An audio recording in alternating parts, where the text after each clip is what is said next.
প্রিয় বন্ধুরা, বাচ্চারা ব্রেড আর কলা খেতে চায় না, কিন্তু এই রেসিপি দেওয়ার পর আপনার টিফিন কিন্তু ঘুরে আসবে না।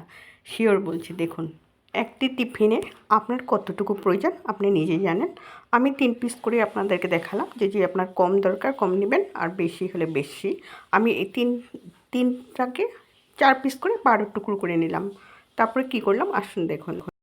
তারপর একটি ননস্টিক প্যানে এভাবে বাটার পুরাটা লাগিয়ে নেবেন, যাতে মানে এমনি তাওয়া হলে কি হয়, লাগার চান্স থাকে, ননস্টিক হলে লাগবে না। আর পিসগুলো পুরোটা এক এক করে বসিয়ে দিন, যাতে সমানভাবে আপনার গরম হয়ে যায়। এইভাবে অল্প অল্প ব্রাউন হলেই হলো, ব্রেডটা একটু ব্রাউন হলে কিন্তু খেতে ভালো লাগে। তারপর এইভাবে দুধ দিয়ে দিন।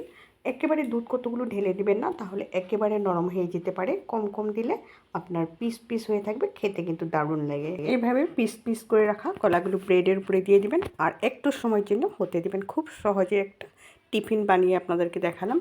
তারপরে নেক্সট কী করছি দেখুন। তারপরে একটু মিষ্টি মিষ্টি ভাব আনার জন্য গুড় আর নারকেল দিয়ে একটু এভাবে গরম করে নিয়েছি। তারপর উপরে এভাবে এক্সট্রা করে চিনি দেওয়ার দরকার নেই, মিষ্টি মিষ্টি ভাবটাও আসে। চিনি খাওয়া এমনি তো ভালো না, তার জন্য গুড় এক্সট্রা করে দিলেও ভালো লাগে না। আজকে একটি খুব সাধারণভাবে অসাধারণ একটি টিফিন বানিয়ে দেখালাম। আশা করি আপনাদের অনেক ভালো লাগবে। আপনার টাইমও বেঁচে যাবে, আপনার টিফিনও হয়ে যাবে।